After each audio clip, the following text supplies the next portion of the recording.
नमस्कार दोस्तों, स्वागत है आप सबका आपके अपने चैनल मालती शर्मा पर। दोस्तों, आज मैं आपको अधिक मास कृष्ण पक्ष की एकादशी, जिसको परमा एकादशी के नाम से जाना जाता है, की कथा, महात्म और पूजन विधि के बारे में बताऊंगी, जो कि सन 2020 में दिन मंगलवार 13 अक्टूबर को पड़ रही है। परमा एकादशी विष्णु भगवान जी को बहुत प्रिय है। इस दिन सूर्योदय से पहले उठकर स्नान करें और पीले रंग के स्वच्छ वस्त्र धारण करें। एक चौकी पर पीले रंग का कपड़ा बिछाएं, फिर उस पर कुमकुम से स्वास्तिक बनाएं। उसके बाद चौकी पर भगवान विष्णु जी की प्रतिमा या फोटो जो भी आपके पास है उनको स्थापित करें। फिर धूप दीप जलाएं, फूल माला चढ़ाकर चंदन का तिलक लगाएं। उसके बाद भगवान को तुलसी पत्र अर्पित करें और विष्णु चालीसा, विष्णु स्तुति, विष्णु सहस्त्र नाम और परमा एकादशी की कथा पढ़े या सुने। फिर विष्णु भगवान जी की आरती करें और भोग लगाएं। मान्यता है कि जो लोग अधिक मास के कृष्ण पक्ष में आने वाली परमा एकादशी का व्रत करते हैं, वो भगवान विष्णु जी के धाम को, वैकुंठ धाम को जाते हैं। इस व्रत का इतना प्रभाव होता है कि इसके माध्यम से वैकुंठ की प्राप्ति होती है और मोक्ष की भी प्राप्ति होती है। एकादशी तिथि इस बार 12 अक्टूबर दिन सोमवार दोपहर से शुरू हो जाएगी और 13 अक्टूबर दिन मंगलवार दोपहर 2:35 तक रहेगी। व्रत मंगलवार 13 अक्टूबर को रखा जाएगा। अब मैं आपको इसकी कथा सुनाती हूँ। श्री युधिष्ठिर बोले, हे जनार्दन, अब आप मुझे अधिक मास श्री कृष्ण पक्ष की परमा एकादशी की कथा बतलाइए। इस पर भगवान बोले, इस एकादशी के विषय में एक मनोहर कथा जो महर्षियों के साथ कौंपिल्या नगरी में हुई थी, वो मैं कहता हूँ, ध्यान लगाकर श्रवण कीजिए। कौंपिल्या नगर में सुमेधा नाम का एक ब्राह्मण रहता था। उसकी स्त्री पवित्र तथा पतिव्रता थी। वह किसी पूर्व पाप के कारण अत्यंत दरिद्र थी और भिक्षा मांगने पर भी उसे भिक्षा नहीं मिलती थी। वह सदैव वस्त्रों से रहित होते हुए भी अपने पति की सेवा करती रहती थी। वह अतिथि को अन्न देकर स्वयं भूखी रह जाती थी और पति से किसी बात की भी शिकायत नहीं करती थी। जब सुमेधा ने अपनी स्त्री को अत्यंत दुर्बल देखा तो वह बोला, हे प्रिय, जब मैं धनवानों से धन मांगता हूँ तो वह मुझे धन नहीं देते।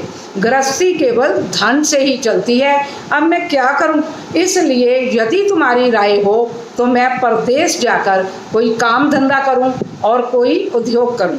इस पर उसकी स्त्री ने विनीत भाव से कहा, हे प्राणनाथ, मैं आपकी आज्ञा की चेरी हूँ। पति अच्छा हो या बुरा हो, वो जो कुछ भी कहे पत्नी को वही करना चाहिए। मनुष्य को पूर्व जन्म के कर्मों का फल मिलता है। सुमेरु पर्वत पर रहते हुए भी मनुष्य को बिना भाग्य के स्वर्ण नहीं मिलता। पूर्व जन्म में ही मनुष्य विद्या और भूमि दान करते हैं, उन्हें फिर इस जन्म में विद्या और भूमि मिलती है। विधाता ने भाग्य में जो लिखा है वह टालने से नहीं टलता। यदि कोई मनुष्य दान नहीं करता तो भगवान उसे केवल अन्न ही देते हैं। इसलिए आपको इसी स्थान पर रहना चाहिए, क्योंकि मैं आपका वियोग सहन नहीं कर सकती। पति बगैर स्त्री का संसार में माता, पिता, भाई, ससुर तथा संबंधी निंदा करते हैं। इसलिए हे प्राणनाथ, आपको इसी स्थान पर रहना चाहिए। एक समय की बात है, कौंडिन्य मुनि जी उसी जगह पर आए। उनको आता देखकर सुमेधा सहित स्त्री ने उनको प्रणाम किया और बोले, आज हम धन्य हुए। आज हमारा जीवन आपके दर्शन से सफल हुआ। उन्होंने उनको आसन दिया और भोजन दिया। भोजन देने के पश्चात पतिव्रता बोली, हे मुनि, आप मुझे दरिद्रता का नाश करने की कोई विधि बतलाइए। मैंने अपने पति के परदेश में धन कमाने जाने से भी उनको रोका है। मेरे भाग्य से आप आ गए हैं। मुझे पूर्ण निश्चय है कि आप मेरी दरिद्रता शीघ्र अतिशीघ्र नष्ट करने के लिए कोई ना कोई आप मुझे विधि जरूर बतलाएंगे। इस पर कौंडिन्य मुनि बोले कि मल मास की कृष्ण पक्ष की एकादशी के व्रत से समस्त पाप, दुख और दरिद्र आदि नष्ट हो जाते हैं। यदि मनुष्य इस व्रत को करता है तो वो धनवान हो जाता है। इस व्रत में नाच गान आदि सहित रात्रि जागरण करना चाहिए। कुबेर को महादेव जी ने इसी व्रत के प्रभाव से सत्यवादी राजा हरिश्चंद्र को पुत्र, स्त्री और राज्य प्राप्त हुआ था। ऋषि ने उनको एकादशी के व्रत की समस्त विधि कहकर सुनाई। वह मुनि फिर बोले, हे ब्राह्मणी, पंचरात्रि व्रत इससे भी अधिक उत्तम है। परमा एकादशी के दिन प्रातःकाल नित्य कर्म से निवृत्त होकर विधि पूर्वक पंचरात्रि व्रत आरंभ करना चाहिए। जो मनुष्य 5 दिन तक निर्जल व्रत करते हैं वे अपने माता पिता और स्त्री सहित स्वर्ग लोक को जाते हैं। जो 5 दिन तक संध्या को भोजन करते हैं वो स्वर्ग को जाते हैं। जो मनुष्य स्नान करके 5 दिन तक ब्राह्मणों को भोजन कराते हैं उन्हें समस्त संसार के भोजन कराने का फल मिलता है। इस व्रत में जो घोड़े का दान करता है उन्हें तीनों लोक दान करने का फल मिलता है। जो मनुष्य उत्तम ब्राह्मण को तिल सहित दान करते हैं वे तिल की संख्या के बराबर विष्णु लोक में रहते हैं। जो घी का पात्र दान करते हैं वे सूर्यलोक को जाते हैं। जो 5 दिन तक ब्रह्मचर्या पूर्वक रहते हैं वे देवांगनों के साथ स्वर्ग जाते हैं। हे ब्राह्मणी, तुम अपने पति के साथ इस व्रत को करो, इससे तुम्हें सिद्धि प्राप्त होगी और अंत में स्वर्ग की प्राप्ति होगी।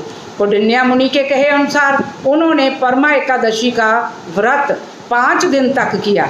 व्रत समाप्त होने पर उन्होंने देखा एक राजकुमार उनके सामने खड़े हैं। राजकुमार ने उन्हें एक उत्तम घर जो सब पदार्थों से सजा हुआ था रहने के लिए दिया। राजा उनको 1 ग्राम देकर अपने महल को चले गए। वह दोनों इस व्रत के प्रभाव से इस लोक में अनंत सुख भोग कर स्वर्ग लोक को गए। श्री कृष्ण भगवान बोले, जो मनुष्य परमा एकादशी का व्रत करता है उसे तीर्थों अथवा यज्ञों का फल मिलता है। जिस प्रकार संसार में 2 पैरों वालों में ब्राह्मण, 4 पैरों वालों में गौ, देवताओं में इंद्रराज श्रेष्ठ हैं, उसी प्रकार मासों में अधिक मास उत्तम है। ये लौंग का महीना, इस महीने में पंचरात्रि अत्यंत पुण्य देने वाली है, इसलिए मनुष्य को व्रत जरूर करना चाहिए। ये मनुष्य योनि बड़े पुण्यों से मिलती है, इसलिए जो मनुष्य इस एकादशी का व्रत करते हैं वो स्वर्ग लोक में जाकर इंद्र के समान सुख भोगते हैं और तीनों लोकों में वंदनीय होते हैं। बोलो कृष्ण भगवान की जय, विष्णु भगवान की जय।